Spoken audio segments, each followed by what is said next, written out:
Ladies and gentlemen, the preseason is now behind us. First thing I want to do is talk about what we seen in game one against the Raiders. Now, we all know that was the J.J. McCarthy game. And on top of that, real quick, man, when's the last time the Vikings went undefeated in the preseason? I want y'all to drop that down in the comments, man. Do your research. Let's figure out when's the last time. And I know it's probably when we had 4 games throughout the preseason, because it damn sure ain't when we had 3. But drop it down in the comments the year the Vikings went undefeated in the preseason, because I don't know that, and I would like to know that today. But you know what, man? The Raiders game, the J.J. McCarthy game is what I'm going to call that. And every game is going to have a player that I'm going to highlight. And that game was obviously the J.J. McCarthy game. Listen, as Vikings fans, majority of us, we haven't been that excited about a quarterback since the Kyle Sloter game. You know what I'm saying? I'm going to just keep it real. Like, we saw J.J. McCarthy go out there, struggle early, bounce back, did everything you want to see in your future. And then the dark clouds came rolling in. But it's okay, though, because this is probably a blessing in disguise that he gets to sit out, relax, learn the playbook, do all the mental reps. So we good on that, right? And then you had a bunch of other players like Tristan Jackson that was a come out game for him. Like, it was like, okay, is you serious? Jalen Naylor did his thing a little bit in that game. I mean, we just had some guys really step up. The defense was looking good at the end of the game. Now, the beginning of the game was a little shaky, but they bounced back. So we had a bunch of young guys starting to rise, right? All right, and the most important thing is, like I said, we got the dub. But that was definitely the J.J. McCarthy game that got me all excited, got me feeling like a true Vikings fan. Like, we finally got our damn quarterback. I'm thankful, and I'm still thankful to this day. Now, we have the Browns game. We're going to call this game the Lewis Cine game. Now, Lewis Cine had a crazy game against the Browns. I mean, really made a point to be on this football team. Led the team in tackles, had a sack, had an interception. I mean, did everything that we were asking for out of him, right? This was a talky game. You feel me? Bo Ricker. This is the game, Nudie. This is the game when all the young players, including Lewis Cine, if you want to consider him a young player, even though he's been in the league a couple of years already, it's all good. He's still considered a young player, really stepped up and made a name for themselves and really got deep, like moved up the depth chart, right? In my opinion. Now, I'm going to tell you, we got the dub again. That is a plus. Listen, I know it's preseason, but I love getting the win because I feel like getting the win obviously does something to the locker room when you know you have depth out there that can still go out there and win football games. That's important, especially when you start getting deeper into the actual season. You want to make sure you have next man up mentality, and that's what this preseason showed as a Minnesota Vikings fan. It showed that we have guys that if the number 1 guy gets hurt, the number 2 guy can still come in and have a game for himself. And that's what we look for as fans. I know that's what I look for because I'm trying to catch the dubs in the regular season too. But that's definitely was the Lewis Cine game. I mean, look, Jaren Hall, I would throw him in there as, okay, you doing your little thing, Jaren Hall. You learning a little bit? Like, it was in there. You feel me? It was definitely in there. Got the dub. Vikings went 2-0.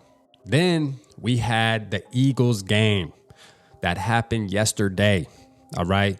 This is absolutely the Jaren Hall game. You can call it Tristan Jackson because he got his touchdown early and just got up out the game after that. Literally locked his spot up on the first drive. You feel me? Locked it up. But Jaren Hall, I'm making an argument right now. Okay. Jaren Hall needs to be QB2 going into this season, man. Like, this is the thing. If it comes down to the point where the Vikings have to go out there because Sam Darnold's hurt or Sam Darnold just isn't performing well, let it go down. Let the ship sink with Jaren Hall as your quarterback. You drafted him as an organization. You keep putting him out there. And I feel like the past 2 games, bruh, he showed that he's getting a lot more comfortable in Kevin O'Connell's offense. Now, again, it's preseason. I get that. We're not blind to that. We understand it's preseason, but still yet he dominated against 2s and 3s. He did what he was supposed to do. Now, yesterday might have been 3s and 4s and 5s and 6s. All right. But the truth of the matter is he did his thing. He had one bad pass that was intercepted, but it got called back, and it was intercepted for a reason because our receiver had illegal. Cooper DeJean, I think, bumped our guy off the route. So it was a timing route. So he took the timing off. So at the end of the day, I don't even blame that on him. So I'm gonna tell you right now, man, look, yesterday was a good day for our boy Jaren Mahomes Hall. Now, Lewis Cine didn't bounce back that much yesterday. All right, now Lewis Cine, this is gonna be a tricky week, okay? Because we now know that the Vikings have some decisions to make. Okay, and some of the younger guys, like Nudie had 1 or 2 good plays yesterday. There was like some of the younger guys that really did good in the week 2 of the preseason against the Browns really were quiet yesterday. All right, and you really didn't have anybody that really exploded off of the dang page yesterday, other than Jaren Hall, if you want to ask me. I mean, it was a solid game. I mean, there was a lot of people doing little things here and there, but Jaren Hall really put together a game. He really put together a game regardless of who the wide receiver was. I mean, Lucky Jackson really took 2 touchdowns away from him just by not understanding the toe drag. Okay, if Lucky Jackson knew how to toe drag, Jaren Hall would have had 2 beautiful touchdowns. 2 beautiful touchdowns, bruh. You feel me? But at the end of the day, the most important thing is we got the dub. Now, guess what? The next time we see the purple out there lining up in between them numbers, it's going to be actual season. It's going to be real season time. It's going to be week 1 against the New York Giants, man. I got some stuff coming too, man. I'll be doing some collaborations with my boy, the Juke, man. So me and him setting something up, man. I'm going to be doing that. So we here, baby. All right, we here, baby. All right.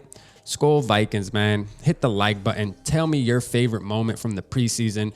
3 dubs, 1, 2, 3, it doesn't matter. Call it the preseason. I'm hanging the banner. I'm hanging the banner, bruh. Ain't nobody can't tell me nothing. I'm hanging it. You know what I'm saying? As a Vikings fan, I can't remember the last time that we went out there and won 3 games. I don't give a damn if it's 5th, 6th string players playing. We got better 6th string players than you. We got better 2nd string players than you. Let's call it for what it is. Drop your comments down in the comment box, man. Let's have the conversation about the Minnesota Vikings. Let's get hyped. Drop a score. Appreciate y'all tapping in. Holla at your boy.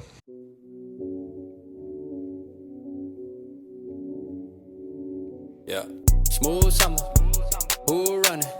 I hear them talking, but they ain't gonna do nothing. Celebration, I might have a toast with you.